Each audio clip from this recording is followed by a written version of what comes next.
Welcome to Pure Mind Magic, the show to evolve your mind. Our mind is the most powerful thing we have, but no one teaches us how to use it. When we find out how, we're ready to create magic in life and in business. Learn real mindset secrets from brilliant minds around the world to change your mindset and income level forever. With every decision you make, you create your future. What is your next move? Now, welcome your host, international magician, speaker, and podcast performance consultant, Jennifer S. Royal.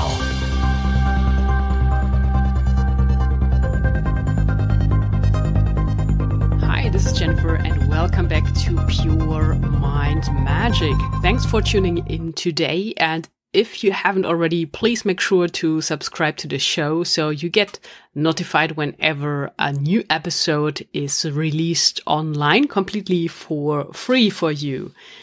And today you will listen to a very cool interview with my guest, Kirsten Jones.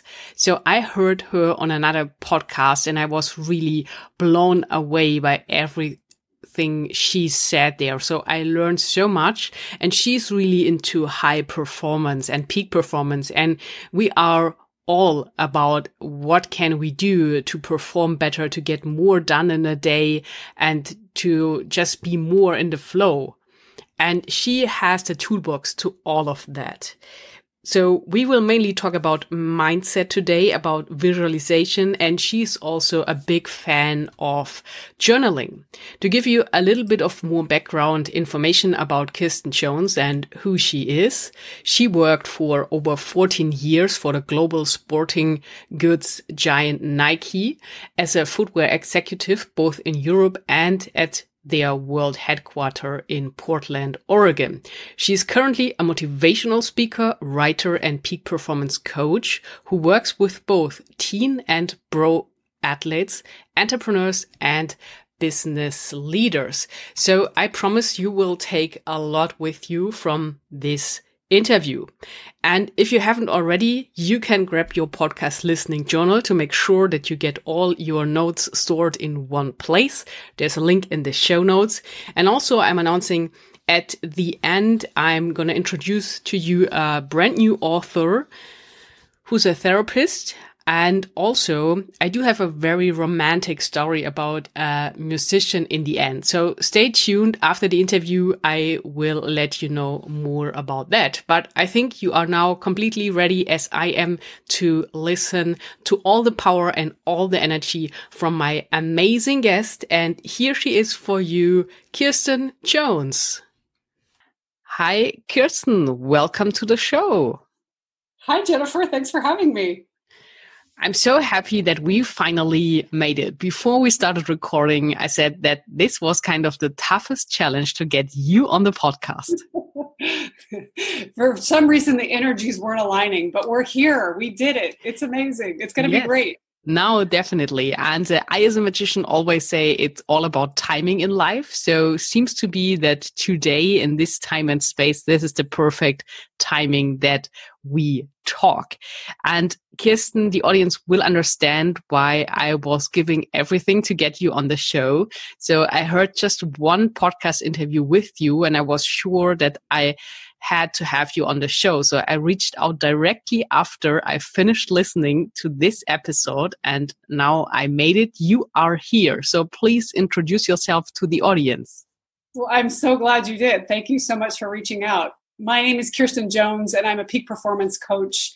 I work with entrepreneurs, business leaders, and athletes, all about bringing, the best into our lives. I believe that what we focus on expands, and when we create the life of our dreams, whether it's in romance or finance or whatever it is you're pursuing, that there's the possibility to do that. And when we really put our mind to something, then we can create that life. And that's what I love helping my clients with do every day. That is perfect. So it sounds almost magical, and I can't wait to have you reveal all the secrets on mindset, visualization, and manifestation. To give our listeners a better picture, can you share a little bit of your backstory, Kirsten? Sure. So I was a college athlete. I live in LA right now. I grew up in Montana and then played college volleyball. And actually had the honor recently was being inducted into the Hall of Fame at my college in Virginia, College of William and Mary, which was an amazing honor 25 years after I graduated. But after college, I moved to Europe and was living in Budapest, Hungary, and ironically met the man of my dreams in an Irish pub in Budapest, Hungary, as you do. He was over there playing pro basketball and I was playing volleyball. And we, on the first night we met, said, "What's your dream?" And he said, "Well, I want to work for Nike." And I said, "Well, so do I. How did we figure that out?" And lo and behold, 3 months later, I was moving to Vienna. I had gotten a job with Nike, with their Eastern European office was based in Vienna. And a mere 9 months later, he got a job. And then they moved that office to Stockholm. We were in Sweden for 2.5 years, then Amsterdam for 5.5 years at their European headquarters, and then eventually back at Nike's world headquarters in Portland, Oregon for another 7 or 8 years. So at Nike, I did everything from product creation and merchandising to I ran a program called Product Creation University where we taught design, development, product marketing. How do we come up with concepts? How do we come up with ideas?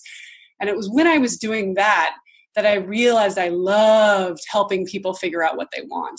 And so this was back in 2008. I had this vision for having a business where that's what I got to do. And it was kind of, life coaching was around, but maybe there was a Tony Robbins or, a couple names, but it wasn't quite as prevalent as it is now. But I've created a business in the last 5 years where I get to meet clients, whether it's out hiking or at the gym or on a walk or on phone or Skype.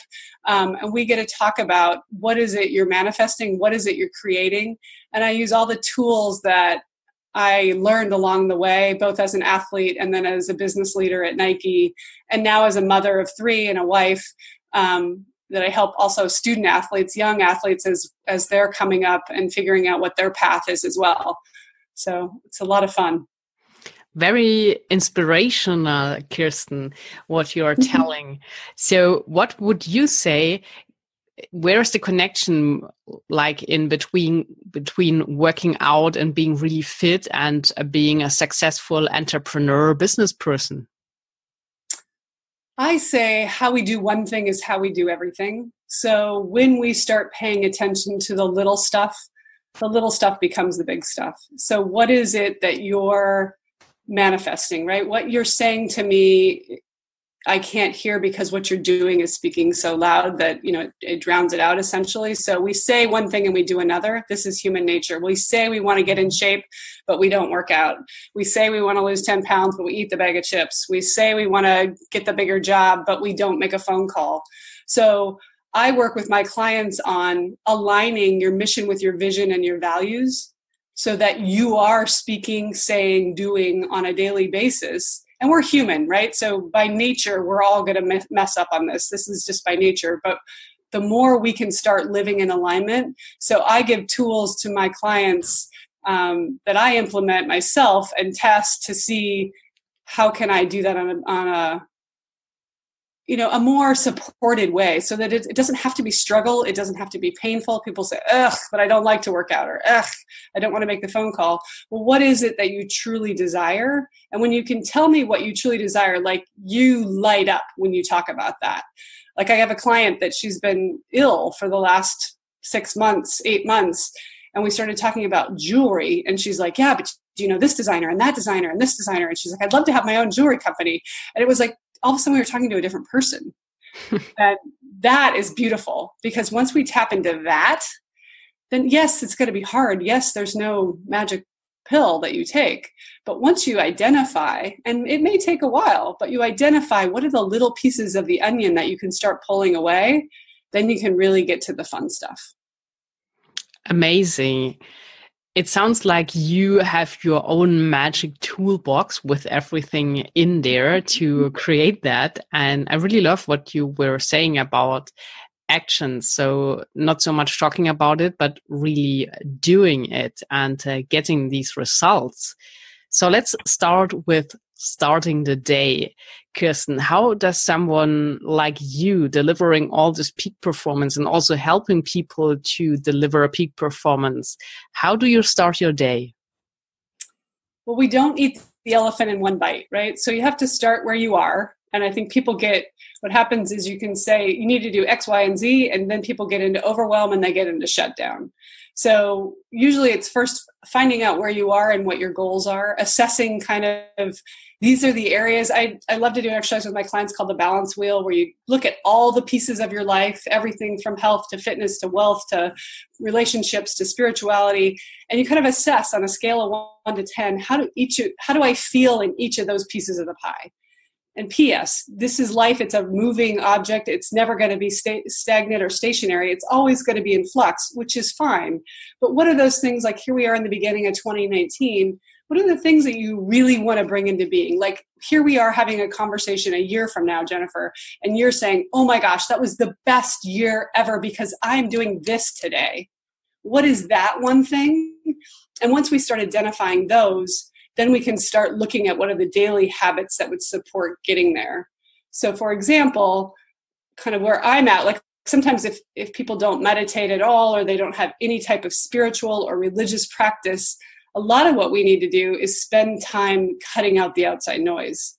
We are so bombarded by noise that's coming from everywhere outside of our brain that then becomes the noise inside of our own head. And that's what limits us in creating what we want. I call it life on purpose. When you're living on purpose, i.e. you are creating what you desire, the noise is still there, but it starts to get quieter and quieter. And so how do you do that? Well, I have what I call a morning ritual. I don't know if you share with your audience these types of tools, but I have a tool I could send you that we could share around what is it you do every day on a daily basis. For example, I get up, my house gets up at 6:20. So I get up at 5:20. So I have an hour to myself and I meditate for 20 to 30 minutes. And then I journal in gratitude as if it's already happening. So what am I creating? What am I going to create today? What am I going to get in bed at the end of the day and say, wow, how lucky am I got to have that day. And here's the beauty of it. You get to create it. You get to write down how it is that you want to show up. Well, people say, yeah, that's great, Kirsten, but I can say that I want to go on a trip to Africa, but that doesn't mean I get to do it. No, but you get to create who that person is that gets to go on that trip to Africa. What phone calls does she make? What business does she do? How does she exercise? What shape does she need to be in to go there? Oh, well, if I went on a 3-mile run today, or if I made this phone call that got me this business deal, that starts to shift our inner, the endorphins in our brain start to trigger once we start to feel like, oh, wow, this is possibility. And here's the big thing is we write these down, we get all excited, you read it out loud to yourself. And if it really fires you up, you're onto something. If you're like, meh, it's not so exciting, you're not quite there. And this is an exercise in and of itself, because it's scary to write down what you really want. It's much easier to just go, yeah, I'm just going to, play small, and I'll sit over here on the sidelines, and someday my dream will appear. No, you have to talk about that dream now and start acting as if. I'll give you an example. So before we started recording, you said, what are you bringing into being? And I said, I want to write a book this year. It scares the heck out of me to say that. That's something that I've really wanted I've been talking about for about 3 years. Even today, I thought, what I'm going to do? I'm going to design the cover of the book so that I already have a visual that's sitting on my desk every day that I'm looking at it as I'm talking about it, sharing it with people. Who is she that writes a book? Who is she that's an author? She's somebody that's already taking action. And that's just one step. Another step is then figuring out how you're going to outline it. And, but it's little itty bitty pieces. And when we start to take apart, we get overwhelmed by, oh my gosh, to write a book, there's so many pieces to it. And there are. But what do I need to do today that's going to get me to that goal? If that goal of January 2020, that I'm sitting here having this conversation with you, like, oh my gosh, I can't wait for you to promote my book on your podcast today, a year later. That's a perfect approach. And so I guess when I got this right, that you would advise doing a reverse engineering, like looking where you want to go and then break it down backwards. Absolutely. And that's what I did as an athlete. If you talk to any of the most elite athletes in the world, I love to share the story of Phil Mickelson, who's a golfer who was already a PGA golfer, but his mother and his wife both got breast cancer. And for 6 to 9 months, he didn't golf a single day. But every day he'd sit in the hospital and he would play the round of golf in his head. And here's the beautiful thing. Our brains don't know the difference between when we write something down and when we've actually done it. So when you're writing down in gratitude as if it's already happened, your things are starting to churn. Things are starting to shift. Well, once his mother became healthy and his wife became healthy, he went out and he shot a perfect game, even though he hadn't stepped on the grass for 9 months. Why? Because his brain didn't know the difference. Now that's years and years and years of training, but it all starts with today. I can give you another example. I know of a man who wanted to lose 100 pounds. And the assignment was for the first month, you put on your shoes and you go to the gym and you spend 5 minutes walking around the gym and then you leave. You could say, well, that's kind of stupid. How are you going to lose weight doing that? If you got 100 pounds to lose, you better spend some time. Well, here, your body is not used to going to the gym. So if you're 100 pounds overweight, I dare say you probably haven't been to the gym in a while. So you're now creating a new habit. I am the person that goes to the gym. Okay, so for 30 days, this man just went to the gym every day. Where do I put my towel? Where do I get the water bottle? How do I check in? He just started becoming familiar so that he became the guy who went to the gym. 30 days into it, okay, now I'm going to be the guy that works out for 20 minutes. Little bit by bit. But what happens when we want to try something new, I'm going to run a marathon. I'm going to out of the gate, you're not going to go run 20 miles if you've never run before, right? So it's the same approach to whatever goal we're trying to create in our lives. Start very, very small. And the beauty, here's the real magic. All you have to focus on is the what and the why. When we focus on what and why, the how appears. And we usually get this wrong because, but how am I going to run a marathon? But how am I going to lose 100 pounds? But how am I going to write the book? No. That's not your job. Your job is, why am I writing this book? Why do I want to lose 100 pounds? Why do I want to run the marathon? When your why is strong enough, the how appears. Because you start saying, oh, well, what do I need to do today in order to make that happen? And all you have to worry about is today. Wow, that is so nicely said. And it sounds like a magic formula you are sharing here. So you have all this experience, Kirsten, with meditation, visualization, and I think it's a big part in sports too, so that you really visualize the game before you are on the field. So not only in golf, but also in other games. So what would you say from your expertise? What is like the best manifestation technique that you can share besides sitting down and journaling in a mood of gratefulness? So if specifically for sport, and like I work with teen athletes as well, so what we focus on expands. So what are you creating? So even before you put a foot on the floor in the morning, what game are you playing? How are you showing up? And this, you can do this at any stage of life. Okay, I'm long past being a competitive athlete, but I still go to the gym every day. I still get to decide who's showing up at the gym. How hard is she going to work? How much am I going to be affected by who is or isn't on the treadmill next to me? So every day, before you even get out of bed, which is part of the gratitude, the journal prompts all of that. But even with athletics, what are you visualizing? I was working with a teen athlete this week, actually, and she made the last team. She's on the 5th team, and all of her friends are on the 3rd team, and she really doesn't want to be there, and she's not motivated. And I said, but what's the one thing you have 100% control over?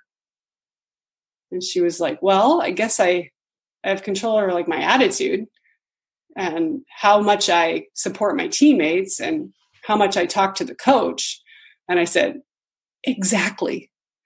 But we think when we have things happen to us, or we perceive them as happening to us, that we don't have any power. That, oh, this is not my fault, so I'm going to sit over here and pout. So what if you were the girl that showed up in the gym 10 minutes early and asked the coach, can I do some extra drills? What if you were the girl that showed up to the team and said, why don't we do it? We don't know each other very well because we're new. Why don't we get to know each other better? What if you asked the coach, what can I do to improve so that I can play more? How do you think that would impact how you feel being there? Those are all things that are intrinsically driven that we have to realize we have within us. And a lot of times we give our power away. We think things are happening to us. So we create a story about why I'm not playing, why I didn't get the job, why I don't have friends, right? Why I'm on the 5th team. But what we really can be doing is saying, wow, here's an opportunity for me to create what I truly desire. Amazing. So what would you say when it comes to peak performance in life, and I mean in business and in private life, in your personal development, what are the areas required, or what can we do to be able to deliver a peak performance? You know, peak performance is a little bit of a nebulous term, right? Because to me, I see it like the peak, the top of a mountain. You get to the top of the mountain and then you're going down the other side and then you're going back up another mountain. It's not something that's sustainable, nor would we really, you know, it always ebbs and flows, which is good because again, I think there's a lot of people have this idea that I'll be happy when, you know, and that happiness is this consistent state of when I make $1 million, when I find the love of my life, but in reality, life, you know, if you're Buddhist, life is suffering. Life is about ups and downs. We want to feel the pain because then we really enjoy those moments. And they're very little moments in the scheme of things, but it's how we feel when we reach the top of the mountain, when we cross the finish line, when I lose the 100 pounds. When I work with the clients on really embodying what does that moment feel like? I'll give you an example from my personal life. This summer, my husband and I have been married 20 years. And when we got married, we were living in Europe at the time. But we had the wedding in Montana. So we actually honeymooned in Montana on Flathead Lake, which is the lake I grew up on. And ironically, I was scheduling stuff for this summer. And for some reason, it just kind of came to me like, oh, we should go back to Montana, which we live in LA now. So we never go back there. And it dawned on me, wow, it'll be 20 years exactly since I was back there on a lake. And to look back and think about all that's transpired in 20 years, I've lived in 5 different countries and 6 different states and had 3 kids and worked for Nike and, you know, done all these amazing things. But I can tell you what it will feel like sitting on that dock with the morning sun warming my skin as I drink a cup of coffee, enjoying that moment. And when I focus on that and I think about, wow, and I'm with a man that who knew that, you know, 25 years later, we would be happier than we were when we first met. That's all how we show up every day. That's all how we decide what we're creating. And I think that's the magic in setting the tone and visualizing and creating what you truly desire in life. That's a really strong story, and it's amazing that you can create all that in your mind first. So I always say it's this dealing with the invisible and being able to see things that are not there yet and being able to feel it, to touch it, like to really be in the situation. So do you have some tips for the listeners, Kirsten, how they could accomplish that? Because I know a lot of people have really trouble sitting down and visualizing, coming up with pictures, and then even more of feeling things that are not there. And especially maybe in a day they don't feel very well. So what are like some exercises, or let's compare it to sports, like visualization warm up? Great question. So one thing I do with clients a lot, and I have on my wall I'm staring at right now, is a vision board, which once you do the balance wheel exercise that I mentioned earlier, you then you look at those pieces of your life. Is it my health? Is it a business goal? Is it a relationship goal? And then you go to magazines, the internet, whatever, and things will speak to you. As you see an image, you think, oh, wow, to go on safari or to hike to the top of that mountain, or for me, even just the simpleness of I can picture sitting on this dock, that goes up on the vision board because that's something that is obviously speaking to you. And that's kind of how you start to prime the pump of understanding, oh, what is it that I'm truly creating in my life? Because we're all creating. We think things are happening to us, but we're letting it happen to us or we're doing it on purpose. So you might as well create what you want, right? Mm-hmm. Instead of waiting for it to happen. I actually just listened to Jack Canfield, who wrote Chicken Soup for the Soul and has sold over 500 million copies of his book. And he was a teacher. He was a school teacher. But he said he designed the cover of that book long before he got rejected 144 times from different publishers when he went to try to get that book sold in. But he said, every time I would tell the story, people would, a story that ended up being the book, people would just light up. They wanted to hear more. And I kept getting people saying, well, where do I find that story? Where do I find this story? He goes, that's when I put the book together. But yet the universe, 144 publishers told me it wasn't worth it. But he goes, I just knew in my bones. He goes, and I finally found this little itty bitty publisher down in Florida who said, okay, we'll give it a go. I think we could sell about 20,000 copies. And Jack said, well, that's kind of not really at all what we were talking about. She said, well, what did you have in mind? He said, well, we want to sell 50,000 by the end of the year. It's July. And we want to sell 1.5 million copies before, the full year is out. I said, well, that's a little bit ambitious. But he said, you know what we did? Just that. So when we start to set a stake in the ground about what it is we truly desire, then look out, because the universe is actually trying to collude with you, but usually we're putting up the blocks. We're the ones that are resisting the energy for it. So I would encourage your listeners to create a vision board. If you've never done it, I actually do it with my kids on New Year's Eve. I tortured them with that. It's like the downside of having a life coach as a mom. But and I can tell you, my 15-year-old, 3 years ago, we had just moved to LA, and he on there said, I don't have any friends. I'm brand new. So his vision board was as simple as community. So it doesn't have to be fancy trips or houses or anything. It can be something very simple, like connection, like having a friend. And sure enough, that year happened to be the year of dances and bar mitzvahs and bat mitzvahs. And he started to get invited to those. And out of that, he got joined a basketball team and then a soccer team. And he's like, wow, Mom, I actually have a ton of friends now. So it works. You have to be very careful about what you put out there, because life starts to shift very quickly for you. So true, Kirsten. And what about you? Do you already have a cover of your book? And more important, do you have a title that you can share here in secret? Would be a working title, but the name of the podcast is #RaisingAthletes. So the book is in that zone. So that's what I'm picturing right now. I don't have it. I actually listened to Jack Canfield talk about that this morning. So I haven't had time to draft the book cover, but I wrote it down. Like, this is something that's on my to-do list. When I come out of my meditation, I write down in gratitude what I'm going to do for the day. And then I write down the 3 to 5 things that I can get done.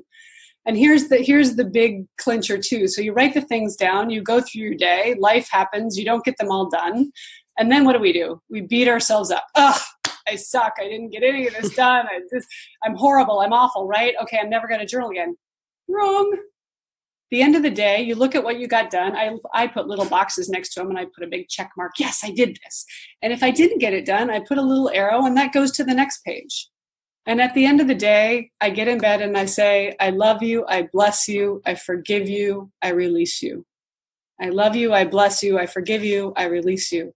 That message may be going to a client, a person that cut you off in traffic, your spouse, a friend.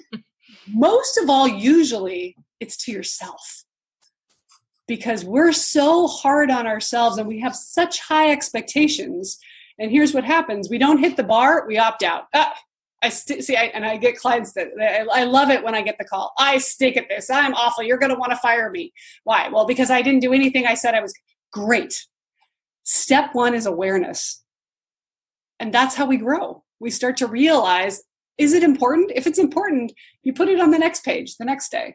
And there are certain things, like my taxes, that get written on the page for a good 3 to 4 weeks before I really say, no, I really have to do the taxes, right? There are other things that you're like, oh, goody, I get to go do this today. And that's the first thing you write down. My workout is usually one of them. Like, oh, great, I get to go do that. That's my gift to myself. Perfect. As we start to practice with that, like anything, it becomes a muscle. And we start to realize, oh, wow, I'm in such control over what I'm creating. And it's a beautiful thing. Very true. So, Kirsten, we have a magic deal. I bring you back in the beginning of February 2020, and we will talk about your book. So, and now it's online, and thousands of people are gonna hear this. So, as you said, you have to be careful what you say. And there is this famous saying: "So be careful what you wish for, because it might be that you get it." And I think it's really true. And as you said, so where our attention is also where our focus is, where the energy flows. And it's really shocking how many people focus on all the negative news. So even in the morning, and this is like that primes your day.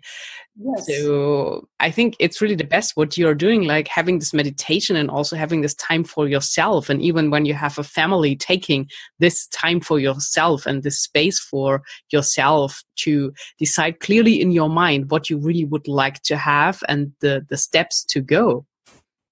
Yeah, always start your morning. The phone is off. You do not log in. You don't check. Here's the problem. I'm just going to get that quick hit. I need that little endorphin hit. I'm going to just find out what oh, really? That guy did that again?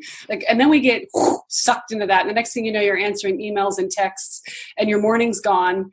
And it happens to me. I mean, I'm on day 290 today that I've actually journaled, because I've started journals thousands of times and started and stopped and started and stopped.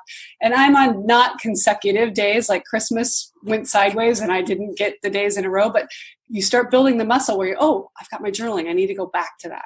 But you spend the morning before you turn anything on. And again, I like to do it before anybody else is awake, because that gives you this total time of quiet. And I know what you're saying. Oh, really? I have to get up an hour earlier? You don't understand. I'm really, really busy. It's funny how once we realize we can do hard things, and that's why I say it has to be at your own pace. You'll figure this out. Like, I didn't start doing 5:30 in the morning. I used to tell myself I can't possibly do that. That's not going to happen. And then I was part of this mastermind group where they were from all over the United States. And that was the only time that worked. And the deal was we had to meet every day. We did a Zoom call at 5:30 in the morning for 15 minutes through Christmas, through New Year's one year.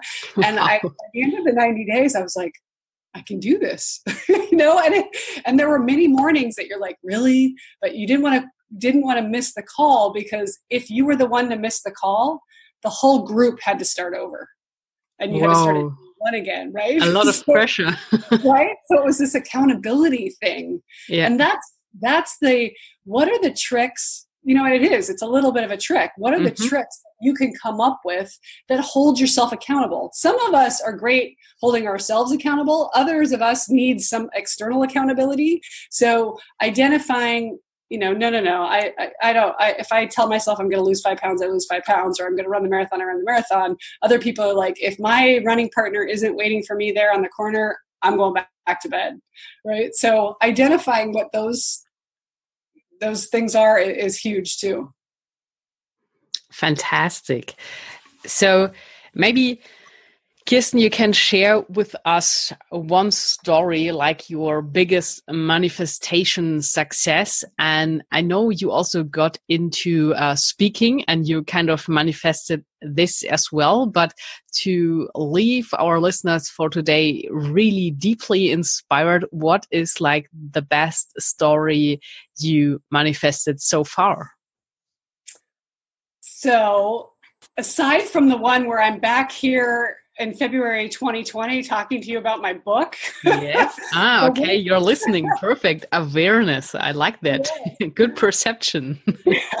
Last year's one that I manifested was, yes, my vision, my dream, but I've been afraid of asking because I really love to get on and do motivational speaking and love to be on bigger and bigger stages.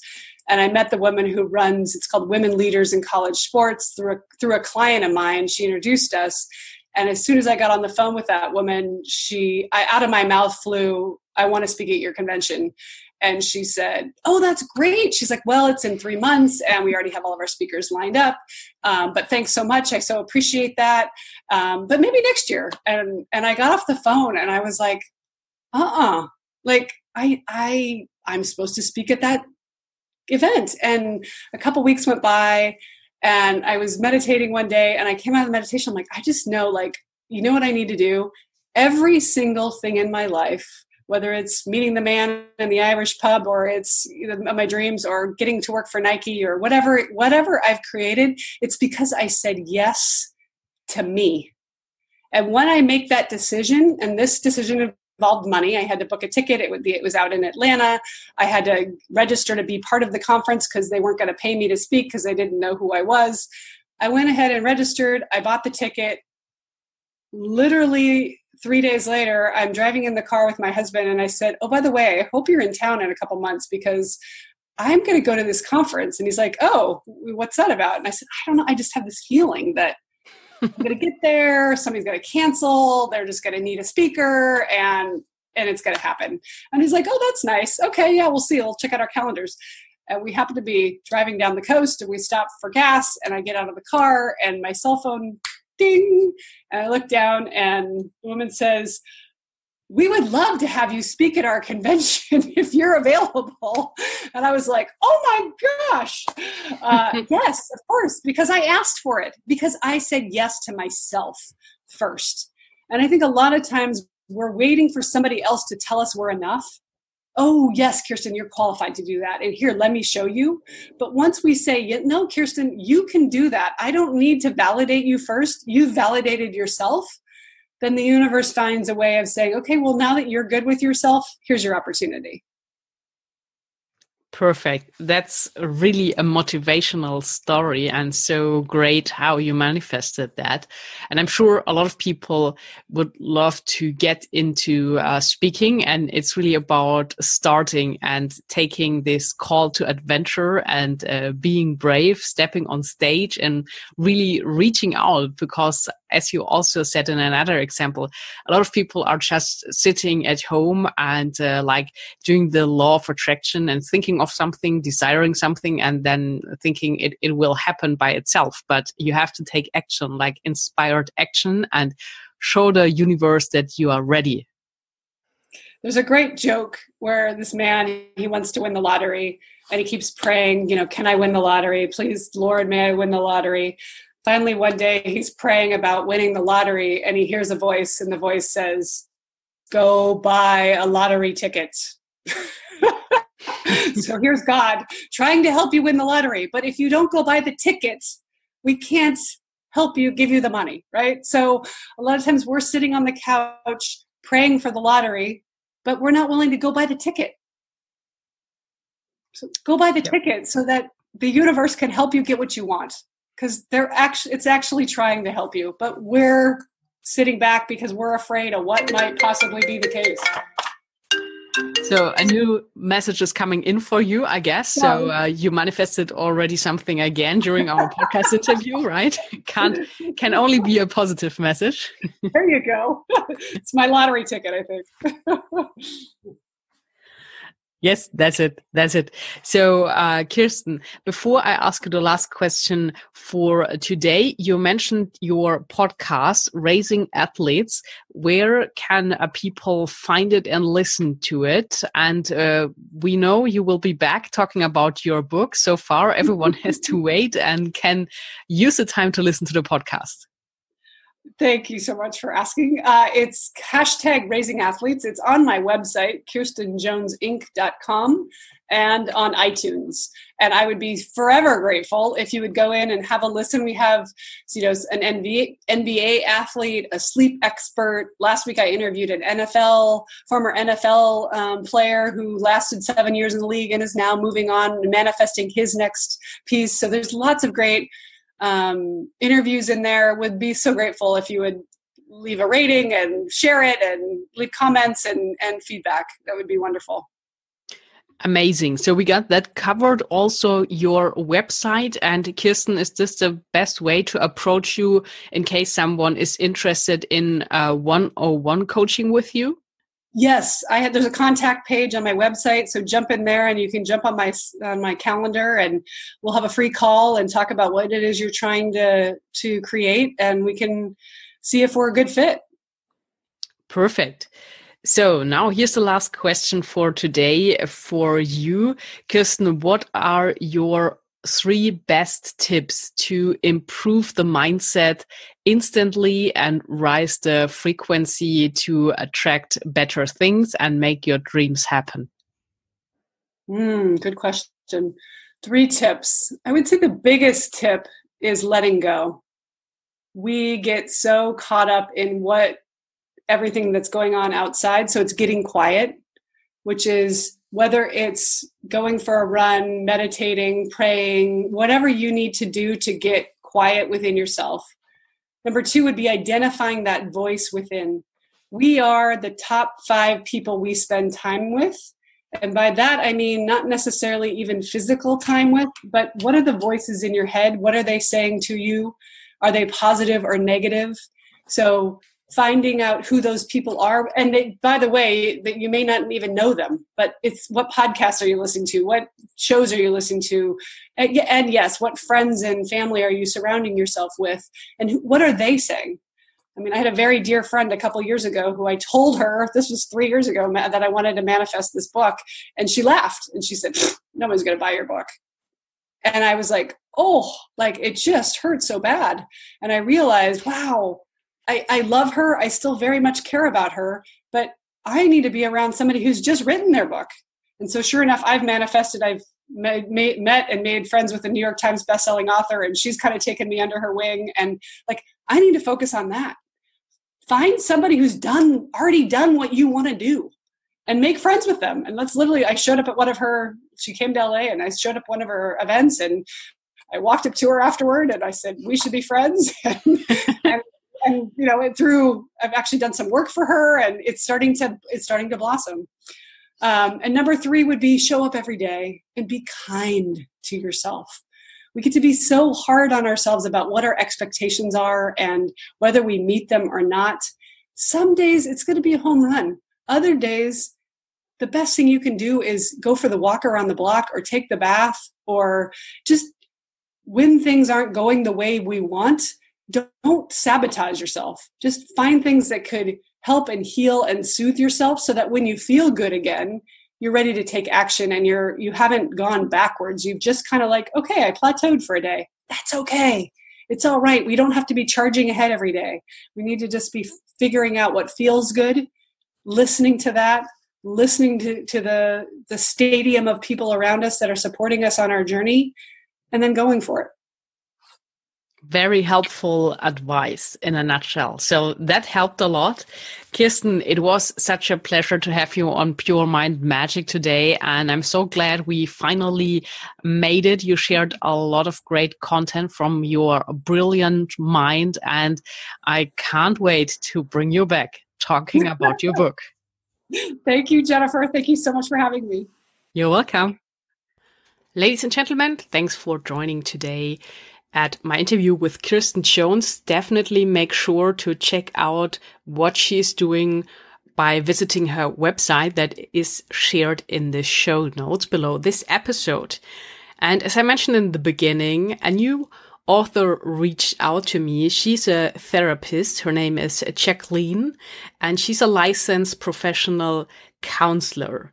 And she's all about healing journeys, helping people with anxiety, depression, and other trauma-related issues. She's the mother of 2 young children and now wrote her first book that has the title From the Inside Out, Therapist's Confession of Courage, Strength and Hope. There will also be a link in the show notes if you're interested to checking out her work and her new book. And then I was talking to you about this romantic story that got my way. So the musician was reaching out and I just thought, wow, that is pure love. That fits very well with Pure Mind Magic. So his name is C-RHO and the song title is Be There Always. So what is especially romantic about that? There's a backstory because C-RHO has written and performed this very song, Be There Always, for his own wife at their wedding reception. And now as a special romantic surprise for his wife, he published this song as a gift for their 13th anniversary to kind of keep that memory alive for themselves and also for their children. I just thought that is so nice and that's so romantical. I have to put that here in the show and include it. So I will play the song right now. You can get it, as I said, Be There Always. And if you would like to get the song yourself, then just click on the link in the show notes. You can listen to it on Spotify and also other resources. That's it for today. I wish you a very magical weekend wherever you are in the world right now. Talk to you soon. Until then, create some magic.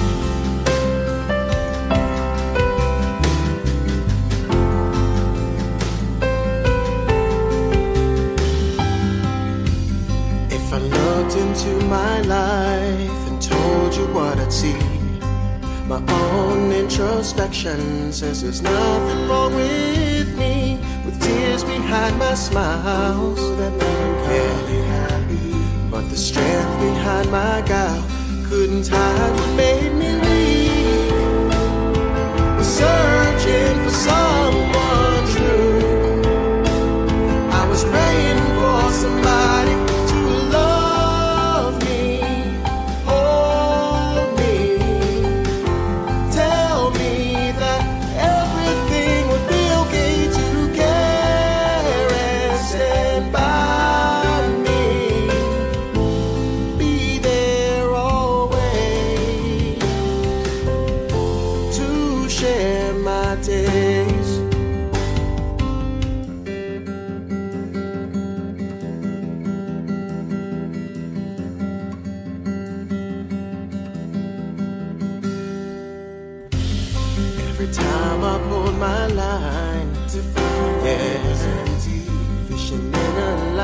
River with my car.